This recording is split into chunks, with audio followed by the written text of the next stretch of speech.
Good morning and welcome again to ELSO.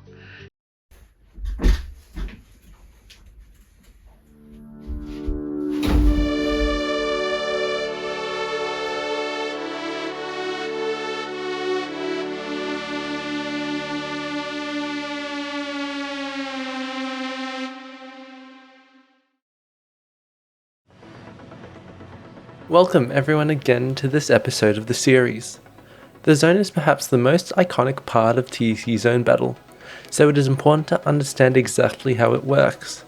This episode, we'll be looking into the unique properties that the zone has.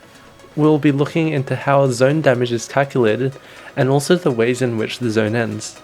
So let's get onto this episode of a complete guide to TEC Zone Battle, where we take a deep dive into the strategy and mechanics of the game. Hope you enjoy.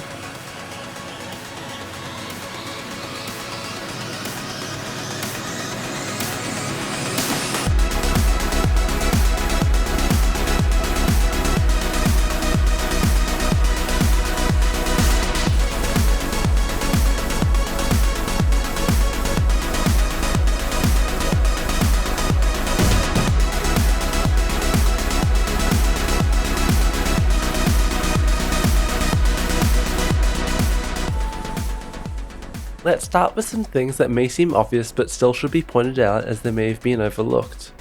The first is that while in zone, garbage stays in the queue. Garbage can only enter the board while outside of the zone.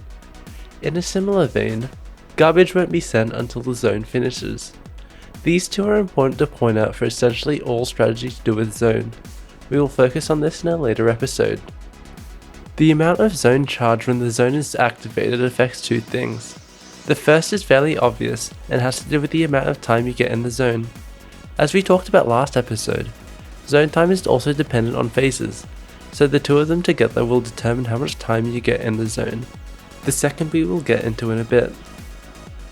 It's now time to get into zone damage. There are two paths that will determine the overall zone damage output. The first is what we will call normal damage. This entails your stock standard damage such as T-spins and Tetrises. Just a small note, but the combo table is actually nerfed inside the zone compared to outside of it. This is done to ensure that combo zones are not too overpowered.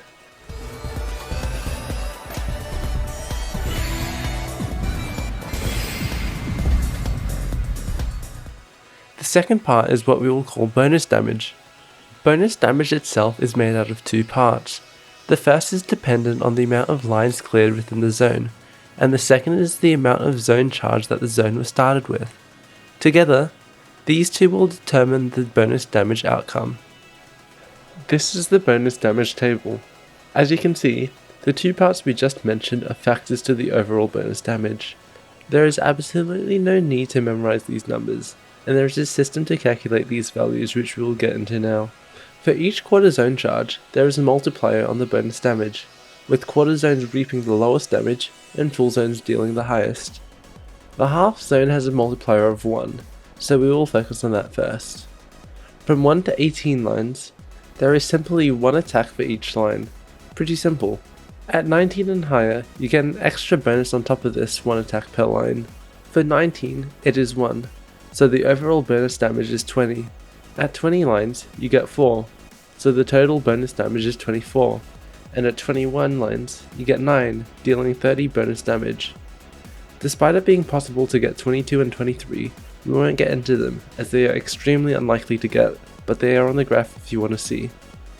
The multipliers for each of the other zone charges are pretty intuitive to understand, except for the fact that they don't round normally.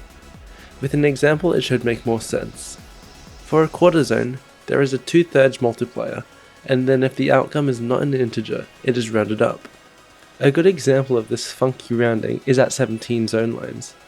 2/3 of 17 is 11.3 recurring, but since the damage is rounded up, the damage is 12 lines and not 11. For 3/4 zones, the multiplier is 1.2 and is rounded down, and for full zones, it is 1.5 and rounded down again. For 19 or more zone lines, the multiplier and rounding still applies to each line cleared, but the bonus damage has its own values. They are listed here. Garbage from the bonus zone damage also comes in chunks. Here they are, with the commas representing different chunks. As you can see, Especially with the higher zone lines, the chunks are rather large. This damage is sent after the normal damage part of the zone. This means that there will often be large chunks of garbage after normal sized ones after a zone. Lastly, to finish off the zone, let's talk about finishing zone. There are 3 ways in which the zone ends. They are the timer ending, lockout, and blockout. The timer ending is pretty self-explanatory, but something important to note is that the zone finishes immediately after the timer ends, unlike in journey mode, where you get to place one more piece. Let's move on to lockout. As defined by the Tetris guidelines, lockout is where a whole tetramino locks down above the skyline. As we all should know, each tetramino is made out of 4 blocks called minos. What this game over condition is when every single mino within a tetramino is placed above row 20. Let's get into some examples. This L piece has the bottom 3 minos under the red line, which is row 20, which is what the skyline refers to, so it is allowed to be placed here. This S piece has no minos under the red line, so it is not allowed to be placed here, and the zone ends. Let's try one example by yourself. I'll give you some time to think whether this piece placement of the L piece is allowed. There is one mino that is just below row 20, so it is allowed to be placed here. How about this L piece? Every single mino in this piece is above row 20, so the zone ends. Blockout, as defined by the guidelines, is where a newly generated tetramino is blocked due to an existing block in the matrix. What this means is that pieces are unable to spawn inside another. This is probably the most known game over condition, but let's get into some examples anyway. This is an example of blockout. Let's slow this down and see what actually happens. In this example, the next piece is an O. Let's overlay where the O would usually spawn and see what happens. As you can see, the O piece overlaps the J piece that we are placing. This is not allowed, so the zone ends. Let's do this one more example. The next piece here is a J piece, so let's overlay the spawn for that piece. Again, the spawn for this piece overlaps an already placed piece, and pieces can't spawn inside of each other, so the zone ends. That about wraps up this episode. Just to recap, garbage stays in the queue when in zone. Zone damage is only sent after the zone is finished. Zone damage is made out of 2 parts, normal damage and bonus damage. Bonus damage is dependent on the amount of zone lines cleared and zone charging. And there are 3 ways to end the zone: time ending, lockout, and blockout. Next episode, we will be talking about optimizing the zone. I'll see you there. Bye!